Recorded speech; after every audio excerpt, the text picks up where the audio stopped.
You're listening to Bro Down Podcast all fucking day. Oh, yeah. Hey everybody, welcome back to the Bro Down Podcast. I'm Andy Smith and I'm freezing. And I'm Tim Full and I'm just as freezing. This is the fight recap for Korean Zombie versus Frankie Edgar. So what'd you think? What'd you think? I'm glad we woke up for this one. Yeah. This was an early one. This was a 5 a.m. start for The main us. card started at 5 a.m. The main card. Yeah, the main card. I caught some of the prelims. Yeah, I did not. Yeah, I did not. I'm happy we did it though because it was a good fight, or it was a good. Yeah, good it was. Card. It was. The whole thing was excellent. Part of the good thing about not knowing all the fighters on the card is you can just watch the fights for what they are. You don't have an invested interest in wanting one guy to win over the other. Yeah, you get to enjoy the sport the way you originally enjoyed the sport, kind of going back to basics. Yeah, it's like watching, like if you're really into football and two teams are playing that you don't care who wins. Actually, a buddy of mine was really into college football, and I know nothing about college football. So I watched a couple of games with him, and it was the same thing. I got to just enjoy football for the sake of football. Yeah, I had no fantasy shit to worry about, so it wasn't like I was rooting for a single player. Yeah, like you break it down to like the game. Yeah. As opposed to like the teams kind of I thing. need this to happen. I need this to happen. Yeah, exactly. So speaking of needing things to happen, we're going to not start with that. We're going to start with Dojo versus Charles Jourdain. yeah, this is the one where Jourdain got the decision, right? No, didn't he get a late round knockout? No. Am I wrong? Jourdain got the referee stoppage, the KO. Yes. Yeah. There was referee stoppage in the second. Yeah, round. this one I thought Do Ho Choi was gonna come away with, and I was wrong. Yeah, he got rocked in. I missed the very first minute of this match, but I heard you yelling, "Oh, his knees buckled!" Yeah. So I came sprinting back. Yeah, I think this was that fight where he got. I think it was Jourdain got. Jourdain's knee. Yeah. Yeah, he got hit with a shot. I think it was actually a right hook that set him down, but it looked like his knee blew out. I was like, oh fuck. But yeah, came back, got the victory. Booyah. Booyah. Volkan Ozdemir versus Aleksandar Rakic. This was an interesting one. Yeah. I think we both agree that Rakic walked away the first round with a victory. Yeah, and in the second round, he began to have some problems. Got that giant fucking hematoma on his knee. Disgusting. There's very few times where you could see something like the effect of it in both like visuals, like seeing what it's doing to the guy, but also watching it grow. Yeah. You could see it grow in the round. Oh. It wasn't like, between rounds, it's noticeably bigger. Like, you just saw it pumping, just filling up. And his corner, when they got to it, they just kind of mushed it. They just mushed it out flat. What else do you do? You can't do anything. You can't do anything. He's going to keep fighting. And props to him. He showed no signs of his, he didn't have as much pep to his step. But Yeah. He wasn't limping. No, I'd almost think that it might have been better if it just ripped open. Yeah. Because then it wouldn't have blown up like that, and he wouldn't have had this 2-pound bag of blood holding his knee down. Yeah, then you have to worry about a cut on your leg. Fucking, I think he would probably feel that more than the cut because of the pressure that it's putting on there. That's something that I'm curious to know, but not curious to experience. No, I don't want any of that anywhere, ever. No, you can never. keep that to the ring. Rakic definitely won the first round, I thought. I agree. This was a really difficult one to call outside of that first round. Yeah. Rakic looked like he took more damage, but that's not always necessarily the case. Yeah, I think Rakic took more damage to the body and legs, and he got hit with a couple hard shots, but Ozdemir was wearing it on his face a little more. There was a couple times where he cut him up. But I think just his experience in there allowed him to make adjustments and take the second and the third round. But that kid Rakic is good. Like, to hang in there with a guy like Ozdemir, especially when he's not famous and he doesn't have the crazy that's pretty impressive. I'm interested to see who that guy fights next. I want to see that. We're gonna have to keep an eye. Yeah. BDP has you on our radar. Oh shit. All right, last but not least, we have Edgar versus the Korean Zombie. Yeah, the American Zombie versus the Korean Zombie. The Korean Zombie's won on this one. Yeah, this one was crazy. Crazy and quick. Frankie always gets hurt. Yeah. Every fight that he's in, he always gets fucking rocked, and he usually comes back and wins them. Not this time.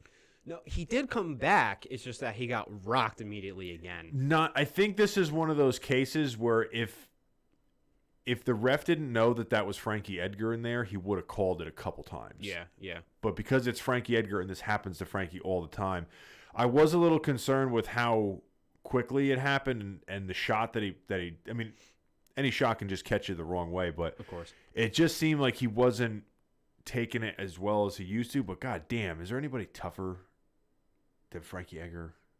That's just never had any quit. Even the second time he got knocked down, still shooting. Yeah, but that was a good fight. Watching the Korean, you can understand why they call him the Korean Zombie, because he has such like a, he doesn't have any expression on his face. Yeah. It's just a man intent on hurting you, slowly approaching you. Well, it's crazy. They call him the Zombie because of how much damage he takes and he doesn't get knocked out. Oh. That's why they call him the Zombie. That Because I don't know. he's been in so many wars where it looks like someone shot him in the head and he's just like, nope, not dead yet. And just keeps coming and comes back with the victory. I don't know what this means for Frankie, but Korean Zombie's definitely moving towards the title shot. Yeah, they already said he's number 8? Yeah, and especially a big win over Frankie Edgar, depending on who goes next for Vulcan. You know, it'd be interesting. I think there's a little bit more to settle out down there with a couple of the top guys, but he's definitely going to be in the mix of, those couple matchups that... Those up-and-comers. Well, the matchups that basically determine who the next title shot or next title shot after that is going to be. So if he has performances like that, 100%. It's a matter of time before he gets he's the title fantastic shot. to watch. He's obviously a fan favorite, at least definitely overseas. So I think he's playing all super smart. He's a tough guy. Yeah. His nickname is so well known that when they put him up, they don't use Chan Sung Young. They put Korean Zombie. Yeah. That's the only fighter I can think of that they do that for. Yeah. They don't put like, Chan Young or something like that and put Korean Zombie in the middle. They just put Korean Zombie. Yeah, that's kind of cool. Yeah. Like when they had the results up, everyone else had their name, not their moniker, and they're just like, nope, you're Korean Zombie. Because he is the Korean. That's your name. So yeah, we got a couple weeks of no fights coming up. Yeah, so we might be coming at you with some new, different stuff in the following weeks. Possibly, maybe. Possibly. Well, we're gonna see what. We'll see happens. We'll see what happens. We'll see what happens. Until then, it is super cold in here. Yes.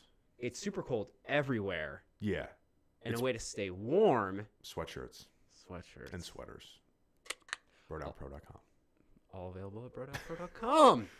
What do you know? Yeah, the next fight that's going to be coming up is the Conor McGregor versus Cowboy Cerrone, and we're going to be probably diving into that pretty deep. Yeah. A couple weeks before, yeah. So, it's going to be a long break with no UFC, but I'm kind of looking forward to it. Yeah, me too. It's going to build the momentum back up. Yeah. Do you think they have too many UFCs? I can see the argument for it. Do you think it's diluted? It is a little diluted. Because UFC, I know the pay-per-views are still the pay-per-views, but UFC used to be like this huge event. Like, I remember people getting riled up for it all month long. It used to be once a month. Yeah, but they always used to be all pay-per-views. Yeah. But that's because nobody wanted to put them on TV. You know what? No, I'm going to go ahead and say no. It's not too diluted because they still keep the fight nights relatively low-key. Yeah. So the way I look at it, now that I'm honestly thinking about it, is that the UFCs, the actual pay-per-views, still hold the same esteem as the old pay-per-views used to. And the fight nights are kind of like the extra little tidbits for fans. Yeah. For like the die-hard fans. Yeah. Every once in a while you get a couple big names on like the popular fight nights. Yeah. But I mean, even like this probably wasn't the most popular one, especially because it was in South Korea, so a lot of Americans probably weren't watching. 5 a.m. Yeah, on 5 a a.m. Saturday morning. That's a hard one to watch. Yeah. But it was an amazing fight. So we lost nothing from watching this, and it's not going to take anything away from last week's fight, and it's not going to take anything away from the McGregor fight. So, no, there was a point in time though where they hadn't really switched over to like cutting down the pay-per-views and moving more towards fight nights because of the TV deal. So they were still doing pay-per-views all the time. And I think they kind of realized they were losing money because there's too many. Not everyone has $60 3 times a month. Yeah, see, that I would say would dilute the field. You have to keep the pay-per-views pay-per-view worthy, and if everything's a pay-per-view, nothing is. That's the other thing too. That that's a good point because they had to spread out their big star talent over those pay-per-views. Where now they could just take one of those guys, main card them on a fight night, and then build up the pay-per-views to where they're like, all right, I don't mind spending $60 for this. Yeah. I mean, last fight we had 3 title fights. That's insane. Yeah, that's a lot, but that's a big card. But yeah, that's exactly what they're going for. Yeah. I think they're playing it really smart. I think that's the TV deal's helping. Yeah. TV deals are helping. They're kind of getting more mainstream, like football and shit like that. Except the thing with football and everything is that they don't have a season. Yeah. Or we don't have a season, so there's no break to get you amped up, which is why I think they do these like 3-week stints with no fights. Which makes a lot of sense because you can get tired of a sport. Like, not everyone, but like I know when football is finally over, you almost kind of breathe a sigh of relief. Like, I don't have to worry about this anymore. Yeah. And then once next season pops back up, you're all about it. You're ready to go because there's a break. Yeah. Even though you're doing nothing but sitting on your ass, throwing jalapeno poppers in your mouth and watching your favorite team, it's still. If I was in there, I would have done. I would have done it differently. I would have back up, ref. It's his own defense. That's what I would have chosen. Can you give me a beer?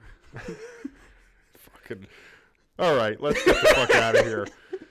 The foosball talk. Yeah, I think that about wraps us up. Let us know what you guys think in the comments down below. Are there too many UFCs? Are there not enough UFCs? Like, subscribe, do all that other good-ish, and we will see you guys next time. Yes, we will. You're listening to Bro Down Podcast all fucking day. Oh, yeah.